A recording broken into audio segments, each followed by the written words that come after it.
Welcome to this week's virtual Drasha. This week we have the incredible privilege to read Parshas Eikev. And once again, Moshe Rabbeinu spends these last remaining moments with Klal Yisrael recounting all of the incredible events of the past. He tells them about the miracles, tells them about the things that went well, and also recounts for them the difficult chapters of our national existence. In Parak Ches Pasuk Gimel, chapter 8, verse 3, the Torah says as follows. So this is Moshe Rabbeinu speaking to Klal Yisrael. Vayancha vayarivecha. Literally, he afflicted you and he let you go hungry. Vayachilcha as haman asher lo yadun avosecha, and he gave you the man. He gave you the man that you did not know, that your ancestors did not know.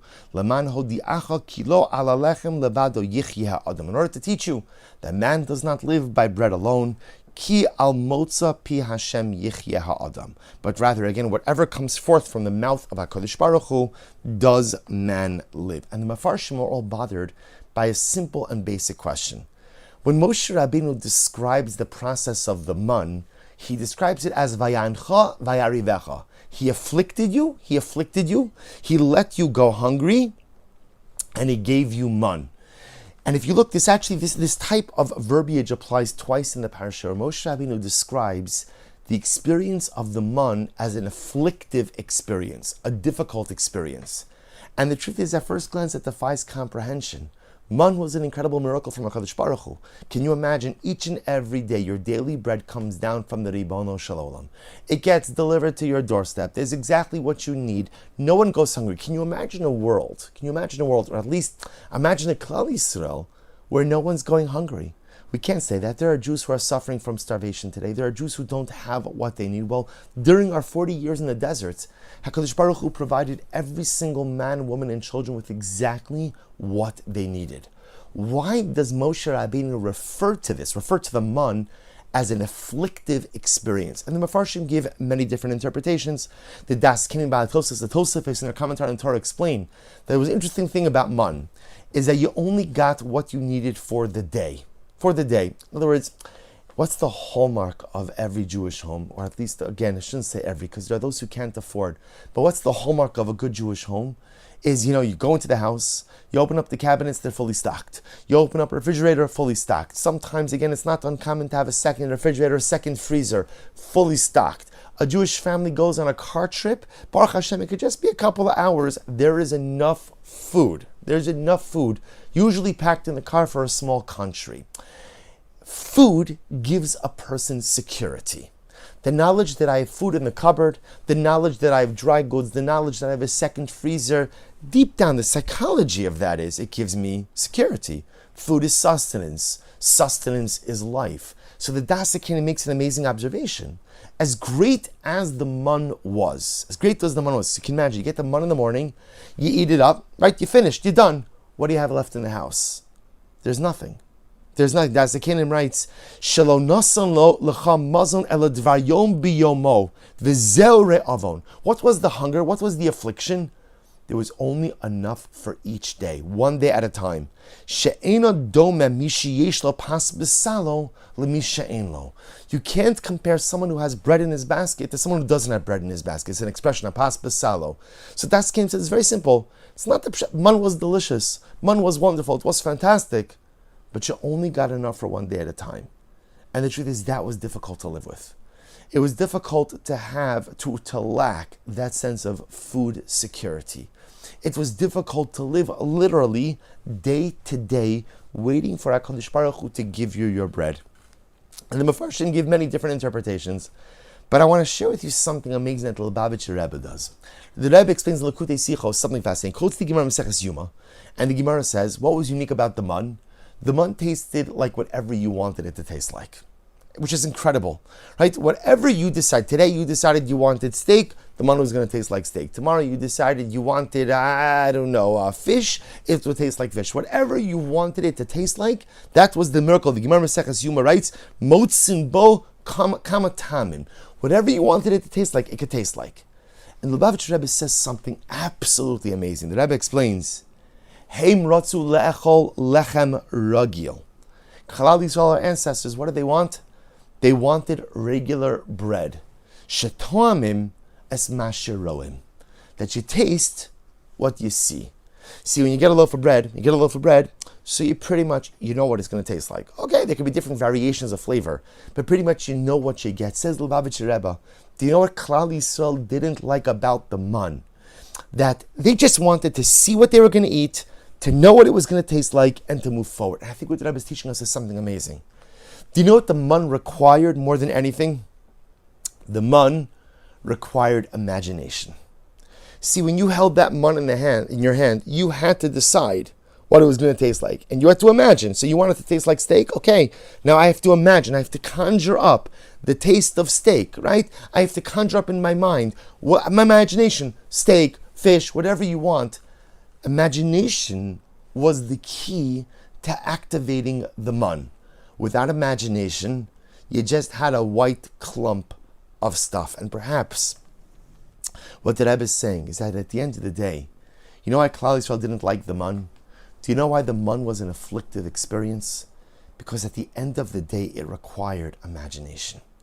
See, Chevra, we don't even realize it, but often we don't like to use imagination. Because imagination is the most powerful tool, because with it, I could conjure up in my mind's eye an image of the ideal me. Who do I want to be? What do I want to be? What do I want to accomplish? What do I want my life to be like? But my life is not there. Okay. But if I can imagine it, if I could conjure up that image in my mind's eye, then I know what I have to work towards. Imagination is the most powerful tool, but it's also the scariest. Because if I could imagine that greater version of me, then suddenly it creates an obligation to work towards it. And that's why so many of us prefer not to imagine. So many of us prefer not to dream. Because if I don't think about it, it doesn't exist. If I don't imagine it, it doesn't exist. If I don't dream it, it doesn't exist. All I have to do is just focus on the here and now and not think about what I could be, what my life could be, what my existence could become. And that Lubavitcher Rebbe says something absolutely amazing. Moshe Rabbeinu says, Klal Yisrael, I know that you didn't like the man. I know. I know that the man was an afflictive experience because every single day you had to activate your imagination. Every single day you had to think beyond what was in front of you and conjure up some greater unknown within your heart, within your soul, within your mind. And you know what? If you could do it for the man, you could do it for yourself. If you could do it for the man, you could do it for your life. If you could utilize that greatest tool of imagination to decide what breakfast, lunch, and dinner were going to taste like, then you could use that great tool of imagination to figure out or to think about what your life is going to be like as well. And that's afflictive. Because it's so much easier to live life without imagination. And it's so much easier to live life without dreams, goals, and aspirations. It's just so much easier to live life in what is right now without having to think ahead into an unknown future. Vayancha, vayarivecha, vayachilcha, Saman says the Rebbe, himrotzu le'echol lechem ragil. All our ancestors wanted was regular bread. Shetomas, masha. You know what's the great part about bread? You get what you see is what you get. What you see is there's a loaf of bread in front of you. That's it. It's a loaf of bread. I know what it's going to be. I know how it's going to taste. I know exactly the experience that's going to unfold. It doesn't require any greater imagination. What does it? It requires me to open my mouth, take a bite, chew, and swallow. I can handle that. That I can do. Imagination, that's scary. And what a profound and incredible lesson for us as well. How many times in life are we scared to use our imagination? How many times in life do we have dreams and goals and aspirations that are churning inside of us, but as they begin to kind of chirp in our ear, in our heart, and in our soul, we silence it? I just want to be here. I just want to be now. I don't really want to think ahead or think bigger, because if I do that, suddenly it creates all kinds of obligations. How many of us have stymied and stunted our imagination because we're afraid to dream and to think about the people we are capable of becoming? We are scared to think about and to dream about the lives we could potentially lead. We're scared to think about that I could be greater, I can be better, my life could be more expansive. So instead, just give me the bread. Just give me what I have in front of me now and leave me alone. It's fine. It's fine. There's no need to think any bigger or better. Just take what's in front of you. Don't make me flex the muscle of imagination. And Moshe Rabbeinu says, I know it's difficult, but that's your greatest tool. It's your greatest mandate. And it's really the Iker mission you have in life. To take a few moments each and every day and to imagine, what could this day be like? What could I make of this day? It starts with a day, but then ultimately the goal is a life. What can I make out of this life? I know myself. I know my strengths. I know my weaknesses. I know my accomplishments, and I know my profound mistakes. I also know that if I settle for the daily bread of existence, I can simply coast through life, happy, healthy, okay, not causing any trouble, not making any waves, doing good stuff, but never actualizing my potential. I could do that. And I would venture to say probably most of humanity does that. The question is if we could become Mun Jews. You have to make a choice.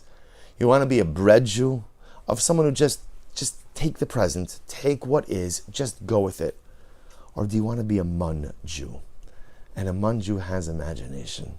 A Mun Jew has goals, dreams, and aspirations. Do all of them come true? Of course not. But there is nothing more exciting in life than closing your eyes and opening your heart and imagining the person you could become and the life you are capable of leading. It may take me a long time to actualize the flavor of that life, Mun. But if I begin to dream it and I begin to imagine it, then I could begin ultimately to actualize it as well. May HaKadosh Baruch Hu give us the koach to resist the temptation, to be bread Jews, and to find the strength to embrace the destiny of being Mun Jews. Wishing everyone a good Erev Shabbos and a beautiful Shabbos Kodesh.